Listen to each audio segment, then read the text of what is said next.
Olá pessoal, irmãos e amigos do Centro Espírita André Luiz, o meu cordial boa noite. E hoje estamos aqui para mais um trabalho, um teletrabalho, para falarmos da convivência familiar em tempo de pandemia. Muito oportuno a temática, principalmente a partir do momento em que a convivência familiar passou a ser uma profilaxia de prevenção contra a proliferação desta doença que está assolando a humanidade, que é a Covid-19. A importância do recolhimento familiar, do isolamento social, que é marcado pelo recolhimento no seio da família. Então nós vamos conversar um pouco sobre essa questão e o que isso nos traz, o que isso tem de significado, o que nós podemos tirar daí, o que nós podemos fortalecer para a própria demanda de necessidade que cerca a criatura humana. Observemos que o Espiritismo, diante da realidade que cerca a criatura humana, na condição de espírito imortal, é o que nós somos, fundamentado nas consequências moralizadoras, vem chamar a atenção para a importância da individualidade do homem a ser trabalhada e respeitada. Para tanto, o Espiritismo, a doutrina espírita, chama a atenção que tudo isso requer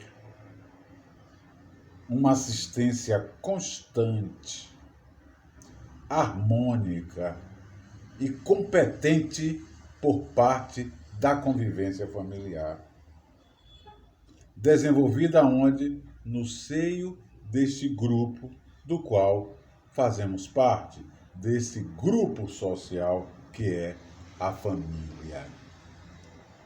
Isso nos remete ao que a doutrina espírita nos proporciona como reflexão: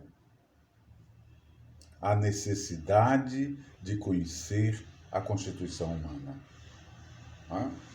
O homem não é simplesmente esse artefato material de um corpo físico, mas é todo um contexto harmônico, utilizando esta grandeza, este santuário abnegado que é o corpo físico. Então, dentro da constituição humana, nós precisamos o quê? Nos conhecer realmente, sabermos quem somos, para entender a grandeza do mecanismo da convivência familiar. Então, a constituição humana nos mostra quem somos da seguinte forma: que somos, antes de tudo, espírito. A constituição humana ela é assim formada de espírito, perispírito e corpo físico. E analisando cada um desses elementos, nós vamos observar a grande convergência e a grande ajuda que a convivência familiar nos proporciona. Ou seja, a necessidade que temos deste ambiente. Porque, na condição de espíritos, somos espíritos imortais saídos das mãos de Deus. O que significa dizer que não foi o pai nem a mãe que criou cada um de nós como espíritos. Nossos pais, nossas mães, nos dão a grande dádiva para nos acolher com o corpo físico. Mas antes de chegarmos ao corpo físico, somos espíritos. Espíritos criados por Deus, simples e ignorantes. Simples de experiência, ignorantes de conhecimentos. Todavia, Deus nos dota de uma condição que nos diferencia em relação a todos os demais seres, que é a inteligência. Por isso que é o espírito o princípio inteligente do universo. Todavia, por ser espírito, por sermos espíritos, temos a nossa natureza espiritual, que é uma natureza imaterial. Não está contida na matéria. Mas vamos precisar da matéria para desenvolvermos as nossas capacidades. Vamos precisar da existência física para nos aprimorarmos, para aprendermos. E é onde Deus, ao nos criar, nos dota desta inteligência e nos acena para a necessidade da caminhada evolutiva. E para que nós realizemos isso, precisamos então dos mecanismos que vai adequar nossa natureza imaterial a um mundo palpável, ponderável, que é a matéria. E o que é necessário termos os mecanismos pertinentes.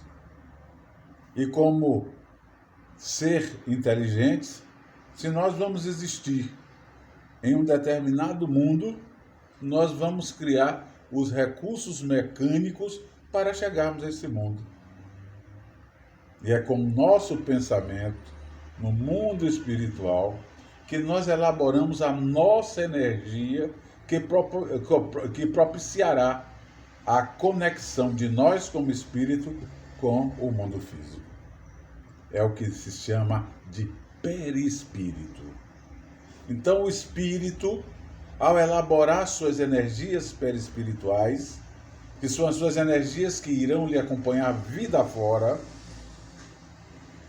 ele está criando a sua condição de individualidade. São as energias perispirituais as nossas individualidades. São as energias perispirituais que irão registrar todos os nossos feitos e nos distinguir dentro dos nossos méritos. As questões meritórias vêm daí, daquilo que nós registramos com as nossas ações a nível das nossas energias perispirituais. E quando o espírito, no mundo espiritual,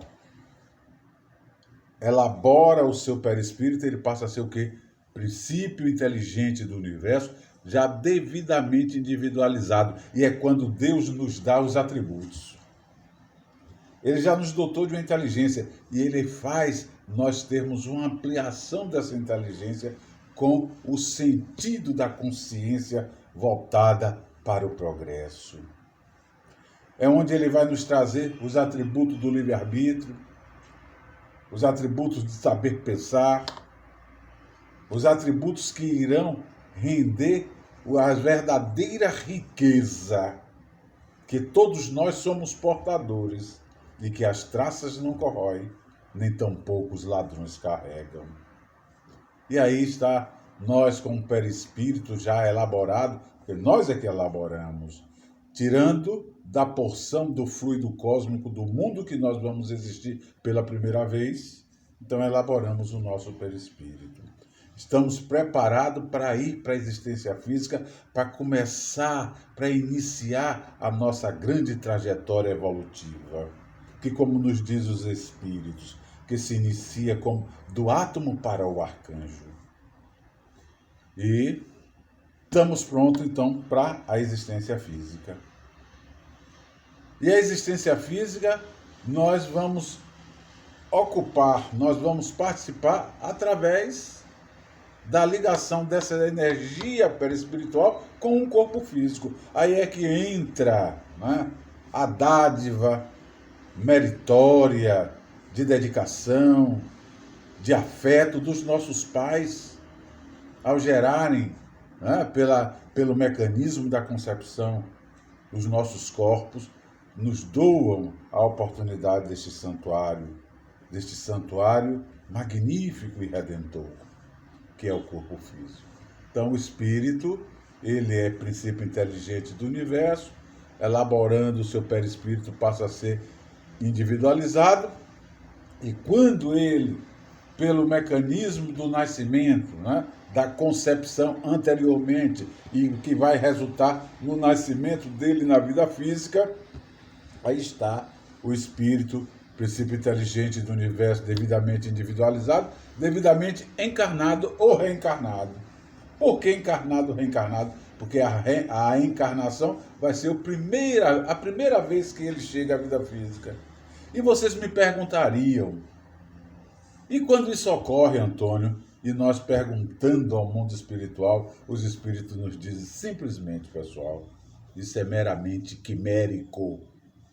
Significa dizer o quê? Que não sabemos prever quando ocorreu essa nossa primeira existência, ou seja, somos milenares, pessoal, como espíritos. E como milenares, estamos aí o quê? No aprendizado constante. Então, esse primeiro momento, a encarnação, mas viveu esse primeiro momento, desencarnou, voltou ao mundo espiritual. E os momentos subsequentes passam a ser reencarnação. Então, nós estamos aqui nos nossos momentos reencarnatórios, né? Em relação a vidas anteriores que já tivemos como espíritos imortais. E aí é onde nós precisamos entender. Ora, se nós chegamos para a vida física,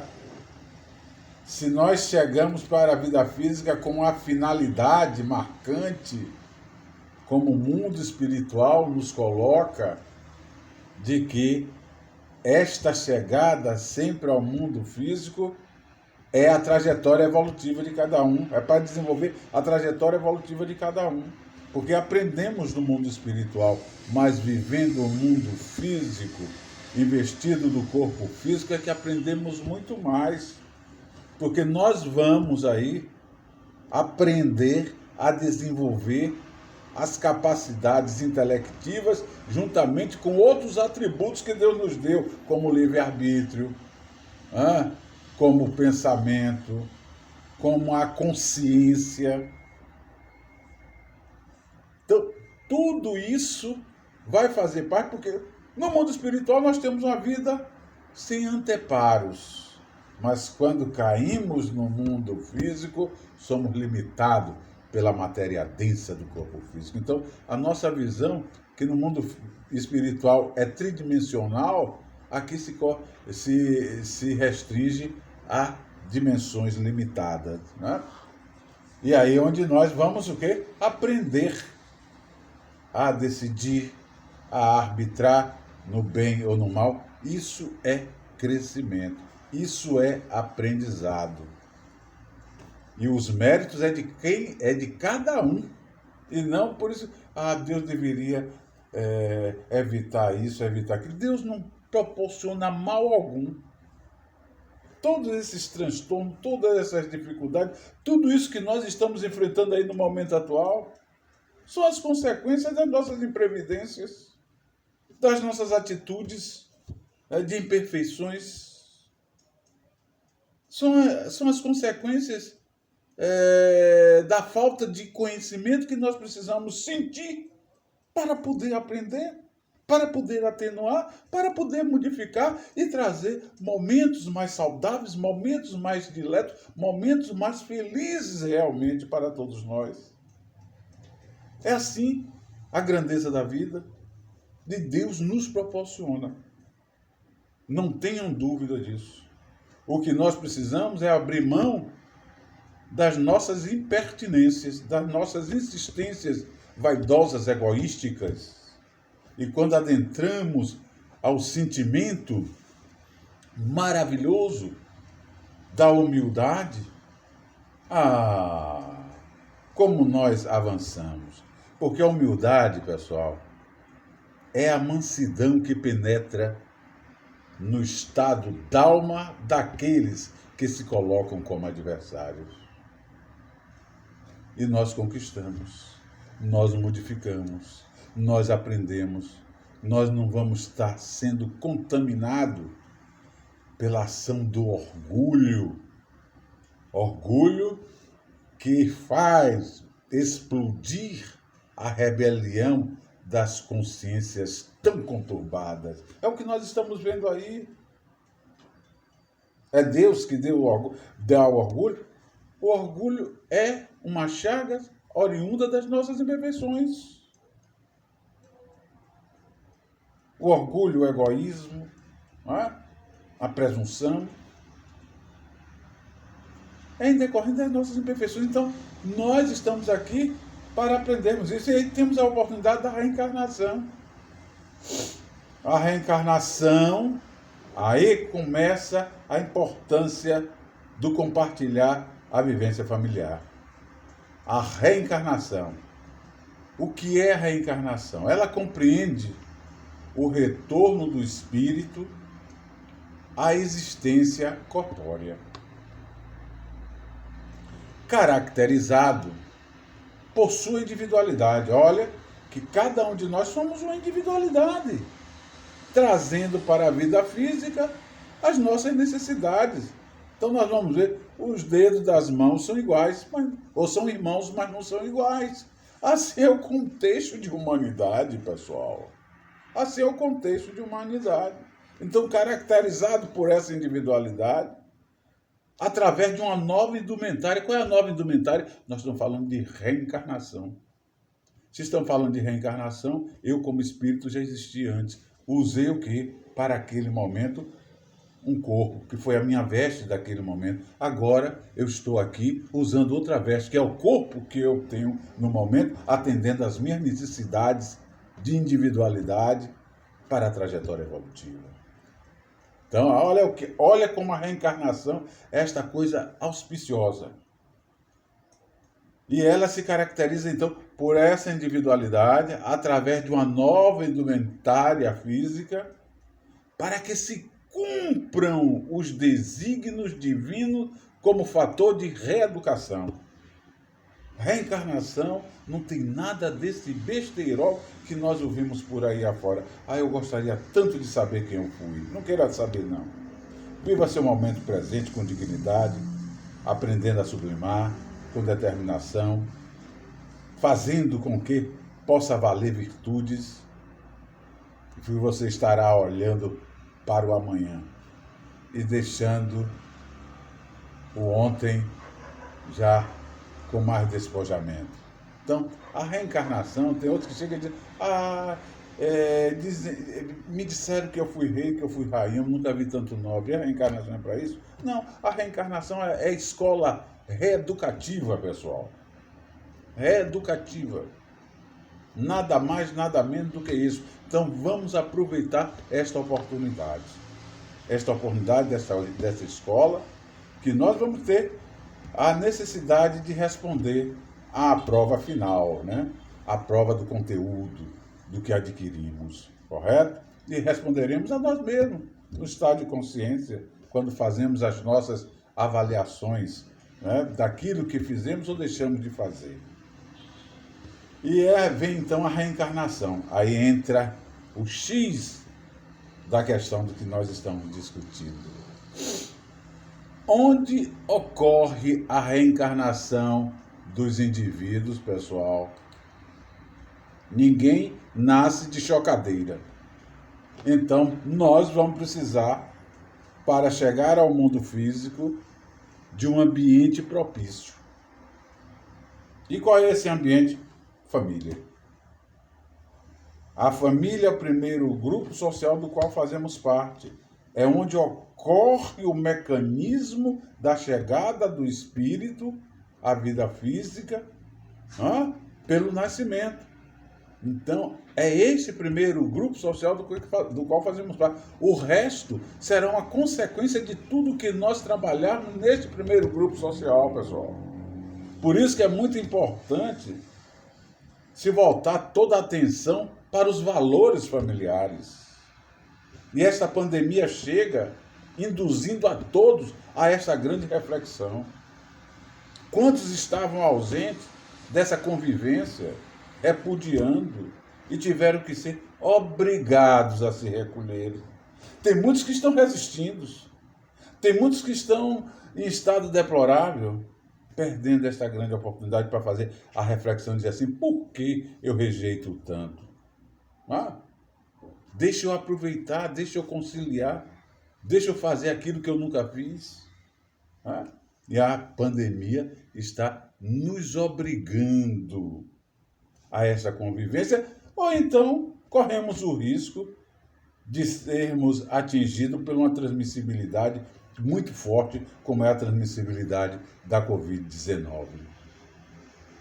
E a família, ela vem agregar na sua constituição, é importante isto, viu, pessoal? Ela agrega na sua constituição aqueles que se encontram para promover a magnífica tarefa da reconciliação na trajetória evolutiva da vida. Então, os nossos irmãos, muitos deles, são aqueles que nós estamos reencontrando, são espíritos que nós estamos reencontrando e que ontem poderão ter sido os nossos antagônicos, nossos adversários ferrenhos, ou nossos amigos diretos. E nós vamos ver, então, dentro da família, essas duas vertentes. Aqueles que estão se reencontrando para promover a reconciliação. Se para promover a reconciliação, existia arestas entre eles. Ou existe arestas entre eles. E será que existe? Quando vocês ouvem, às vezes, um irmão dizer em relação ao outro, não gosto de meu irmão, não suporto. Hein? Quantos filhos dizem assim, é meu pai, mas não sei, não gostaria disso, mas aí não gostaria que fosse assim, mas não suporto meu pai. Ou quando você diz que não gostaria e não suporta, abre essa brecha, olha, eu não gostaria, então não goste, e você diz que não gosta dele, aprenda a sublimar isso, porque existe uma razão muito grande dele estar ali como seu pai, ou você está ali como filho, ou está ali diante daquele que está como irmão, aquela que está como mãe, que está como irmã, que está como tio, está como tia. Tem uma razão para este antagonismo aparente do momento. E gratuito. Quer dizer, não me fez nada, ao contrário. É um bom irmão, mas eu não gosto dele. Então, aprenda a desbastar essas arestas, porque aí está a finalidade da reencarnação. Aí está o contexto evolutivo. Olha a importância da convivência familiar. E tem a outra vertente do processo reencarnatório no seio da família, que reúne aqueles que já não precisam mais do laço consanguíneo para estabelecer esta conciliação plena. Eles já se buscam pelas simpatias, pelas sintonias perispirituais que emanam entre eles. São os irmãos que não são famílias consanguíneas, mas famílias espirituais. E nós precisamos converter as nossas famílias em famílias espirituais, aquelas que irão transcender as portas do túmulo, aquelas que irão se perpetuar na grandeza da obra de Deus. Né? Então, todos nós necessitamos da família. A família é esta marca. Porém, precisamos entender de que a família ela tem necessidade de ser abrigada. O abrigo, o local que acolhe nós em família, o lar. E o lar passa a ser a primeira escola para o despertar dessa convivência familiar, pessoal. E nós estamos vendo uma sociedade tão conturbada em relação a esses valores, desconstruindo o verdadeiro sentido e a verdadeira finalidade da família. Aí vem a pandemia e nos compele ao que nós estamos experimentando. Que tal? Será que ninguém para refletir? Estamos procurando refletir não as causas, mas os efeitos. Quais são os efeitos? Não, porque eu já tinha as minhas tendências de repulsa da família e agora eu estou me sentindo tão angustiado, tão não cabível dentro desta vida, desse marasmo de estar preso dentro de casa. Ainda diz assim, preso dentro de casa. Eu não estou preso dentro da minha casa. Eu estou bastante livre dentro da minha casa. para refletir, para agradecer a Deus, para repensar os meus comportamentos antes em relação a essa unidade familiar. Isso que é importante fazermos. E quando assim procedemos, não é conformismo não, viu, pessoal? Não é conformismo, porque conformismo não cabe na vida de ser humano algum. É como arrependimento. Muito cuidado com as práticas para que não tenha que se arrepender, né? Então não é conformismo, é conscientização, certo? E o lar é esta primeira escola para o despertar da convivência familiar. Cabe aos pais, na convivência da família, a tarefa de garantir os seus filhos, a garantia de guiá-los pelos caminhos da educação moral e intelectual. Este é o grande problema. Às vezes nós estamos muito preocupados com a educação intelectual e às vezes a educação intelectual voltada, né, para aquilo que é mais conveniente, ignorando até outros valores. E pior ainda, estamos olvidando e deixando para trás a educação moral, que passa pelo crivo do exemplo comportamental. Precisamos estar avaliando os nossos comportamentos diante daqueles que nos cercam, para que isso possa se proliferar. Se são bons comportamentos, voltados aos princípios de atitudes dignas, ótimo. Se não são, paciência, peça a Deus misericórdia. E nós vamos ver dentro do lar, né, a necessidade desse contexto da educação intelectual, assim como da educação moral, de que todas as experiências que partilhamos na vida doméstica, pessoal, com sentimentos altruístas,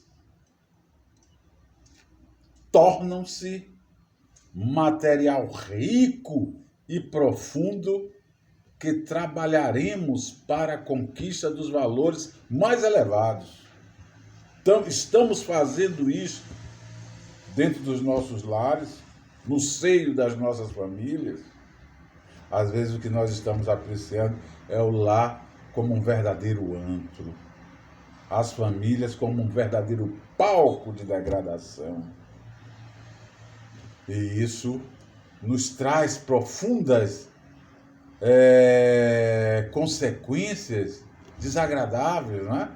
Porque o lar, como primeira escola para o despertar da convivência, começa a ter aí os seus percalços.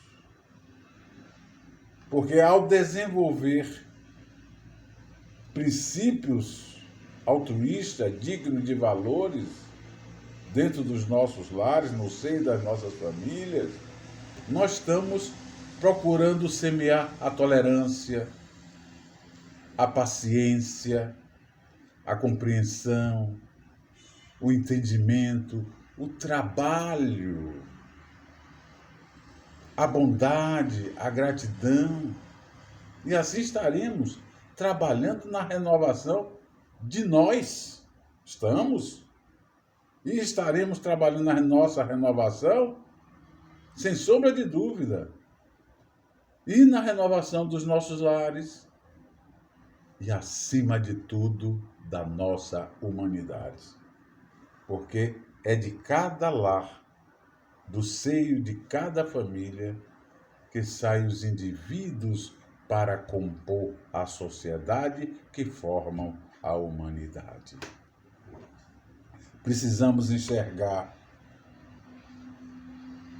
os espinhos que surgem nesta trajetória evolutiva para que nós possamos saber desbastá-lo, para que ele não nos fira com tanta profundidade. Tá? E isso passa pelos deveres que nós precisamos implantar dentro dos nossos lares, no seio das nossas famílias. para que o despertar desta convivência familiar que nós estamos aí necessitando seja muito mais promissor. O lar, ele passa a ser o primeiro, minha gente, por isso que nós precisamos estar atentos. Ele passa a ser o primeiro a sofrer os ataques e os abalos da busca desordenada pelos valores materialistas. É o que nós estamos vendo, as pessoas correndo atrás do efêmero, do transitório, do perecível, daquilo que as mãos se enchem e os corações ficam vazios. E isso está começando no seio familiar, na sua desorganização, nos lares não devidamente vigilantes. E esses valores materialistas e imediatistas da sociedade moderna nos custa muito caro, porque eles impõem um custo do desprezo aos valores mais sagrados da família. É o que nós estamos vendo. Então, cabe aos pais guiar os filhos para o caminho do bem e da verdade. Aí está uma das marcas fundamentais da convivência familiar, né? Desde a infância, prepará-los para o trabalho digno, através da luta que o esperam, ensinar a tolerância sem prescindir da energia necessária para educar. E o que é que estamos observando? Ou tudo ou nada, né? Os condicionamentos, a superproteção, né? As vistas grossas, a maledicência que estão na individualidade dos nossos filhinhos, e aí achamos que aquilo é besteira, e daqui a pouco se torna um monstro tão grande que engole a todos no seio da família e onde nós assistimos a convivência familiar tão conturbada. Porque eu não consigo entender que uma criança de 10 anos venha conturbar uma família. Vocês aceitam? Será que uma criança de 10 anos tem capacidade para conturbar uma família? Por que conturba? É o que nós precisamos, antes de tudo, procurar entender. Por quê? Porque está faltando a ausência dos adultos bem discernido, bem centrado, bem orientado, para orientá-los e para recebê-lo no afeto, no carinho, porém na energia salutar da grandeza de educá-los. E quando assim procedemos para com essas criaturas que gravitam ao nosso redor, na contemplação da importância da convivência familiar, nós devemos estar mostrando sempre que toda dor deve ser respeitada. Todo trabalho é edificante e divino. Todo trabalho digno é edificante e divino. Todo trabalho digno é edificante e divino. Repito isso sempre, porque tem muita gente trabalhando e o trabalho não é digno. Se não é digno, não é edificante. Se não é edificante, não é de Deus. Todo desperdício, vamos colocar isso para aqueles que estão dependendo dos nossos exemplos, todo desperdício é falta grave. Não é avareza não, viu, pessoal? É disciplina, é organização, é saber valorizar o que tem, quando é necessário se despojar dele para poder fazer o bem também. Isso que é importante. Por isso que todo desperdício é falta grave. Porque quem não desperdiça, mantém sempre o patamar do equilíbrio.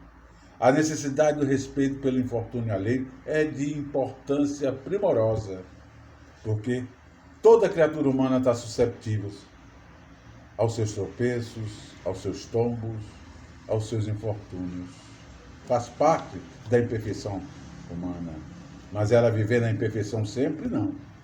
Mas os seus infortúnios precisam ser respeitados. A dor do próximo precisa ser respeitada.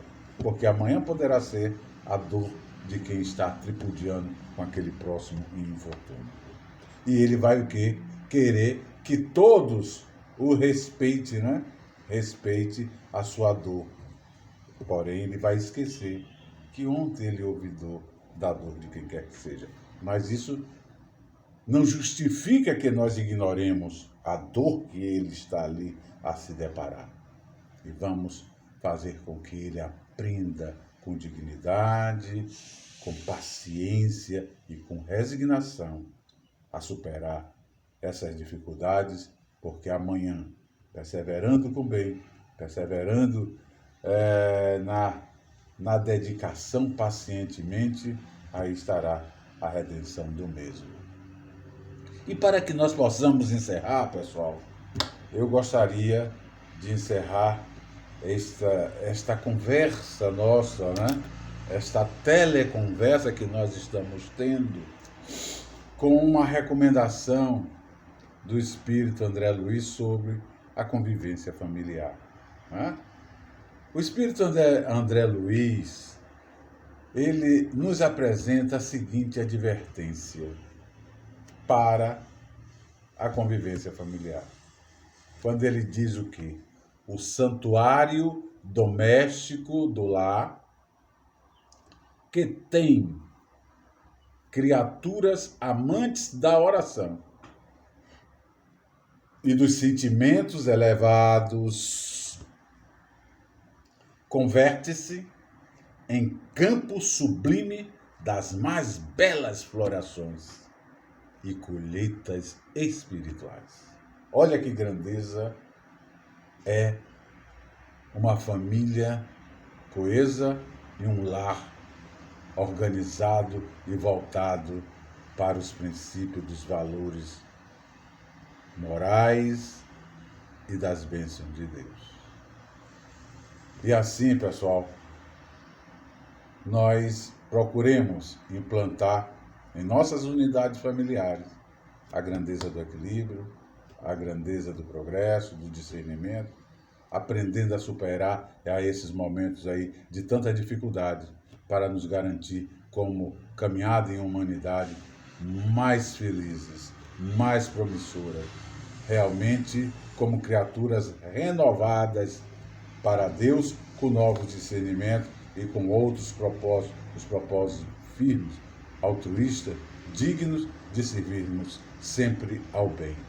Que as bênçãos de Deus e que o amor do Cristo nos envolva, nos guie e nos guarde agora e sempre. Um grande teleabraço para todos vocês. Fiquem com Deus. Muita paz.